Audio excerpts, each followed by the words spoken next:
Hi everyone and welcome back to another video. Now unfortunately Sol cannot be with us to record this video as he is feeling quite ill. So it falls on me, his young sister Eveline, to record the video instead. Now, going to be completely honest with you, I don't play Gran Turismo. I only played it like once as a kid, split screen, and probably lost and cried about it. Yeah. Sounds about right. But I do drive a car, so I have some knowledge of motors. But I'm sure you, the lovely viewer, will know exactly what it is I'm talking about. As I'm going to be talking in Sol's words, every time I say I'm referring to Sol, who runs this channel, and not me, unless specified otherwise. So this video is going to be discussing some features we'd like to see be added to Gran Turismo 7 in 2023. We'll be splitting this list into different headings and discussing topics relating to them. Now, this list is all personal and tailored to my brother's gameplay, so it might not appeal to you. In which case, be sure to let us know which features you'd like to see come back in the comments below.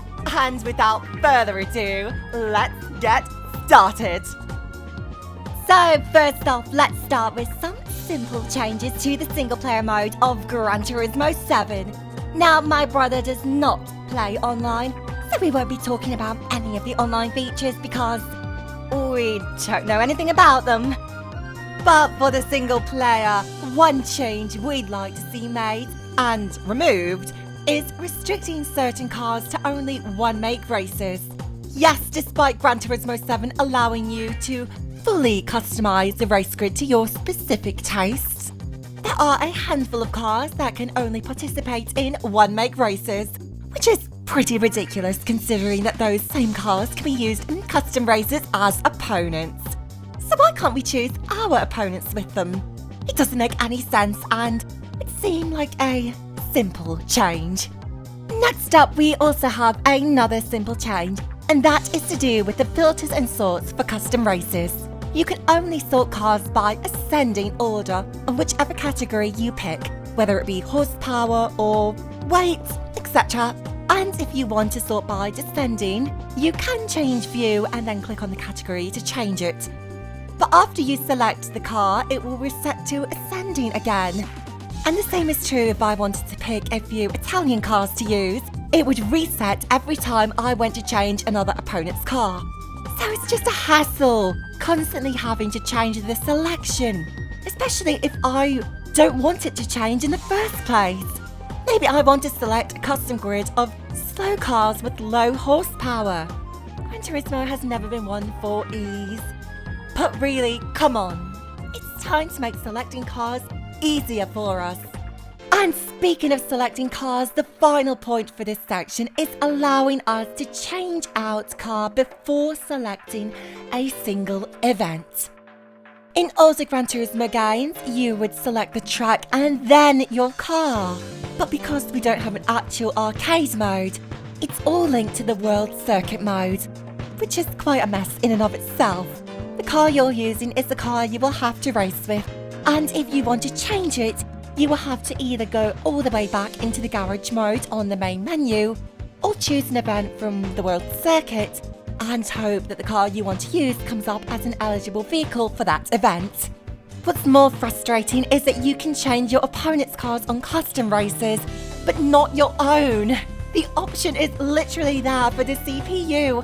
Why can't it be there for us too? It's the same menu that comes up. You have to sit through a loading screen to start the race anyway, so all that loading could take place then. I mean, the amount of times I forgot to change my car, set up a custom grid, and then notice that I've forgotten to change my car. It's more than I'd like it to be. And yes, you could argue it's a me problem, but really, come on, the feature is there for opponents, let it be there for us too. And also, if you are using a road car and want to do a rally events with it, you have to manually go back into your garage and change the tyres. In previous games, it would automatically change for you. I mean, we could even just have a prompt that comes up and has you change the tyres there and then. But no, you have to go all the way back into your garage to change. tires. I mean, really, come on. We have these features in the game. Use them. Sorry, bit of a rant there. Next point. Hey, it's Sol here. Just a few things I forgot to add to the script I gave my sister to record, but I have 2 more things I'd like to see be changed. And the first is the AI. I've mentioned this before, but especially so on Special Stage Route X, the AI cars will not overtake. They will sit behind slower cars for the entire race, even if they are a much more powerful car and could easily pull ahead. There's plenty of track for them to pass on either side, but for some reason they don't. Special Stage Route X's main feature is slipstream racing, but our AI opponents didn't seem to get the memo. It's like they don't want to win. And the other change is a bug fix that is one that's been present in the game for a while, and that is the changing the rolling start glitch. If you go onto a custom race and pick a rolling start, if you change the distance, it will always reset to 15 meters, regardless of what distance you set it to. And it will not allow you to change it back to 20. It will always stay at 15 unless you exit the mode and go back in. I personally never use rolling starts anyway, but this doesn't make me want to use them anymore. And also, I kinda miss the old rolling start style from Gran Turismo 4, where the cars would only fully accelerate as they got to the line, not just after a countdown. That made the chase tougher and more exciting. Now it's just boring. It doesn't really seem like there's any point of having a rolling start if everyone just starts at the same time. It might work better in real life racing, but especially with the AI in this game, kinda pointless. So yeah, those are all the single player things that probably won't be changed, but if we raise concerns about them, others might become aware, maybe they'll get fixed, but I doubt it. Anyway, back to my sister with the next part. And now for the next section, and it's a little bit more exciting. Cars. So this is a racing game, and one thing a racing game needs is a lot of cars. And that's something we don't have in Gran Turismo 7. As its main focus seems to be making the game look as beautiful and realistic as possible. But it looks the exact same as Gran Turismo Sport, so that seems to be an area they haven't delivered on. One of many. But in order to make the game beautiful, the cars have to be 2. And apparently it takes 6 months to develop just 1 car. So, what can we change here? Well, here's some solutions. The first is to give us racing modifications. Now, racing modifications were present in Gran Turismo 1, 2 and 5. In these games, you would take an ordinary road car and it would be modified into a race car, considered a brand new vehicle. And for Gran Turismo 7, this could easily work the same way. Because A, you can already add modifications to your car and tune it. These additions would just be pre-made sets and changing all the suspension and other stuff. I don't know the technical terms, but you know what I mean. To make it handle and drive like a proper race car. And you could choose either race or rally. Rally only if the car is eligible to be fitted with dirt tyres. And B, you wouldn't have to create a new interior because the car already has a detailed interior. All you need to do is alter the stats. And we know this would be the case because, for example, the cars in Gran Turismo 5 that have the racing modifications are all premium cars, meaning they have the detailed interior. And it's the exact same interior for the racing modifications. They only need to do half the work. It's a very simple addition that could give us some great cars from the past and a small variety of ways to play.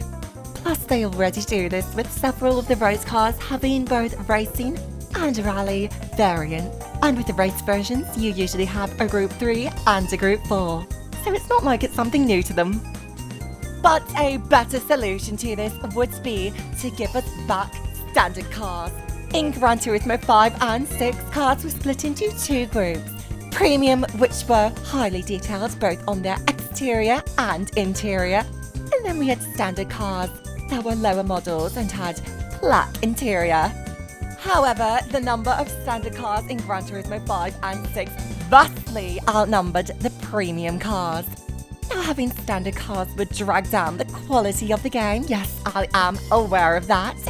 However, fans are crying out for more cars. We're getting usually only 3 a month, which is a tiny number. Adding a bunch of standard cars a month, with models ripped from Gran Turismo 6 if they so choose, would increase the number of cars in the game and would satisfy more people. Because let's be honest, there's no point in having a pretty game if there's no substance to it. Gran Turismo PSP, for goodness sake, had more cars. Nobody complained about the quality of the cars.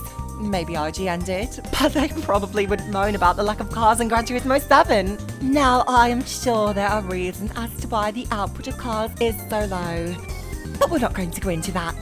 Standard cars can be updated over time if they wanted to.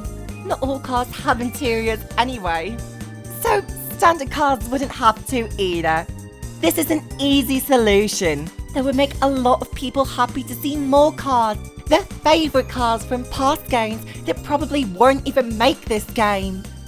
And it would also cost the development team a lot less time, money, and probably resources. Now, my brother made a video talking about 10 tracks he would like to see come back to Gran Turismo 7. So, we'll have that video linked below so you can check it out, after watching this video of course. But there were so many tracks from previous Gran Turismo games that weren't mentioned in that video. So let's do a quick top 5 returning tracks that we'd like to see come back in this video. None of these tracks are in the previous video, so if you want to see Red Rock Valley, I highly suggest you watch the other video.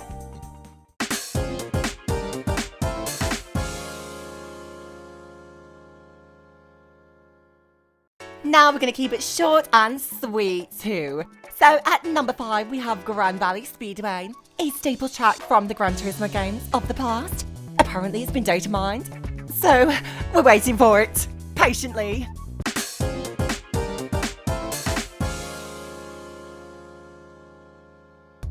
At number 4 we have the Eiger Northern tracks. Eiger Northern? I don't know, you know what it is. A collection of fictional tracks based on the Swiss mountains. We have both tarmac and rally courses. Plenty of variety. Also, Grindelwald from Gran Turismo 2 is located in the same area as Eiger, and that should also be added alongside Eiger as well.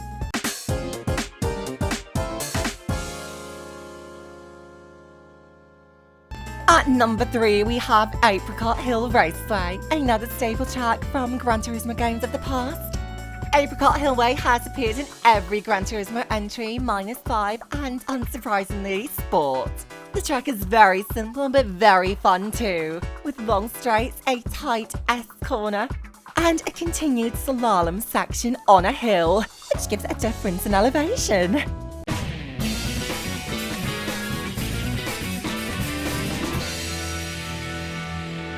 For number 2 we have the Tahiti tracks. That's Tahiti Maze, Tahiti Road and Tahiti Circuit. Now apparently this collection of courses aren't even based on the actual Tahiti, but regardless they all deliver in giving off a tropical summer feel, which considering I live in the UK, is not a concept we are familiar with. Tahiti Road only appeared in Gran Turismo 2 and is a short road circuit. Tahiti Circuit last appeared in Gran Turismo 3 and is a rally track like Tahiti Maze that last appeared in Gran Turismo PSP. So it would be great to see these tracks appear once again. And yes, if you give us one, you have to give us the lot.